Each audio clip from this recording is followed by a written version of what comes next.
Hello, Lisa Spaniak here from Life Like You Mean It. Today, I would like to speak to you about how some people have a belief that people who are helping other people shouldn't be earning money for that help.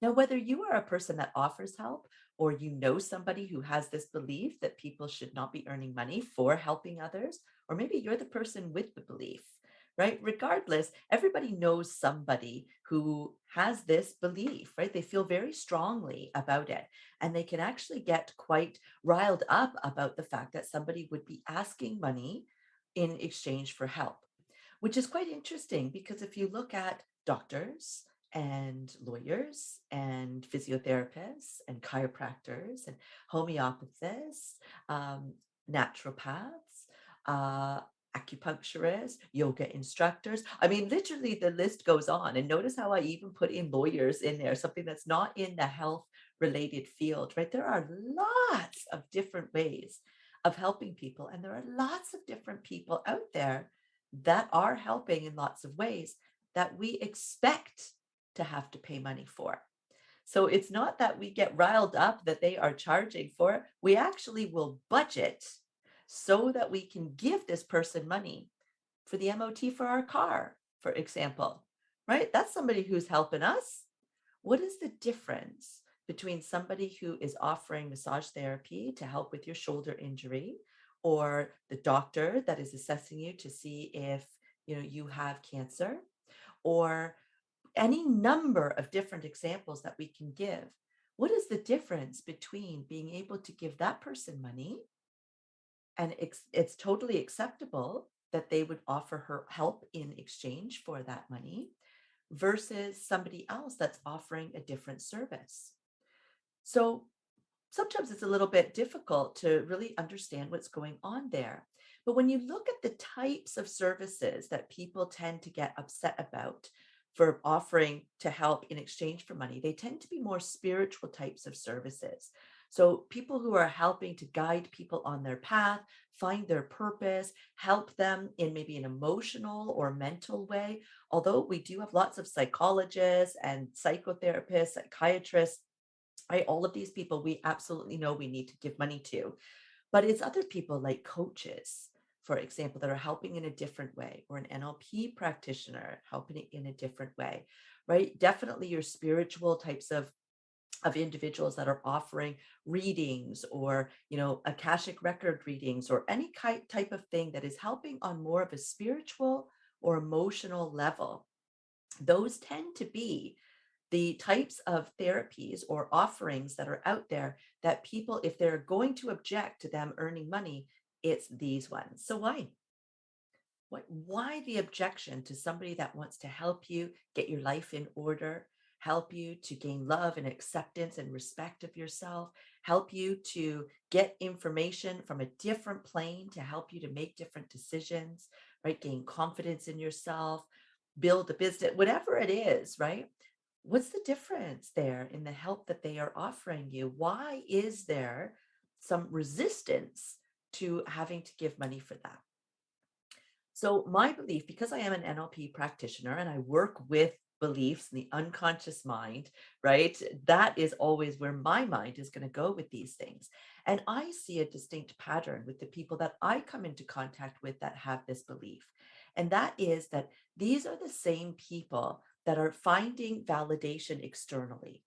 They're looking for somebody else to either save them, somebody else to have all of the answers, somebody else, right, to show them that they're lovable, that they're worthy, that they deserve better, whatever, right? They haven't gone through the process of finding that within yet. So they're looking for that externally.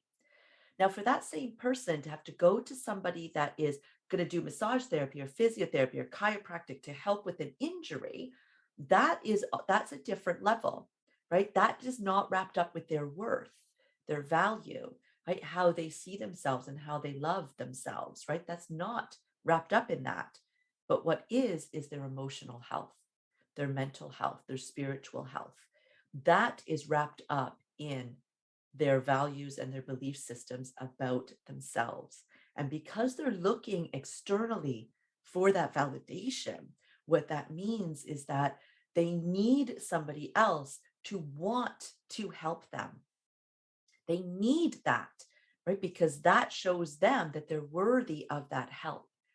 So if somebody is then asking for something in return for that help, it negates the help, right? They're now suddenly not somebody that cares enough for them to offer help. They're only caring for the money, right? They put the blinders on in that moment and they just see red about the money part of this because what's really happened is they've been triggered.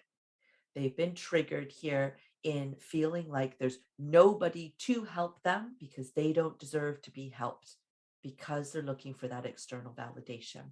That lashes out in their behavior and their actions towards that whole profession sometimes, but certainly that person that's offering, so that it is not something that they're able to shift their perspective on easily to be able to say, oh, I see here, I see what's going on, just simply because their awareness isn't there. They don't realize that that's what's happening within themselves. And so they don't see why they're so offended by that person asking for money for what it is that they do. I hope that that makes sense. And I hope that whether you are on the receiving end of that or you are actually the person who has that belief, I hope that that gives you a little bit of a niggle in your ear to just start looking at these things differently. Because certainly, if somebody is coming at you and trying to put you down for offering a service in exchange for money, sometimes that can be very painful if we haven't found our own center and our own truth, if we haven't realized what drives other people's behaviors and actions is their own belief system and has nothing to do with us and everything to do with them, we can sometimes take those personal attacks as just that, being personal. But the personal nature of the attack is actually on that person that is doing the attacking. It's not on us on the receiving end of that. So I hope that if that is you, if you have ever been in that position of receiving that type of judgment from others, that this helps to lighten that load for you.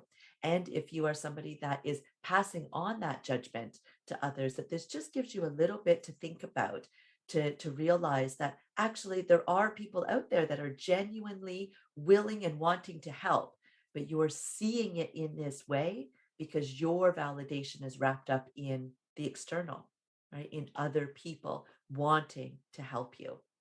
Somehow for you, you've got that wrapped up with if they ask for something in return, it's not genuine. That's not the truth. I hope that helps. If you don't already subscribe, I would love for you to do that and click that gray icon with the bell to make sure that you always receive notifications about my videos. Thank you so much. Bless.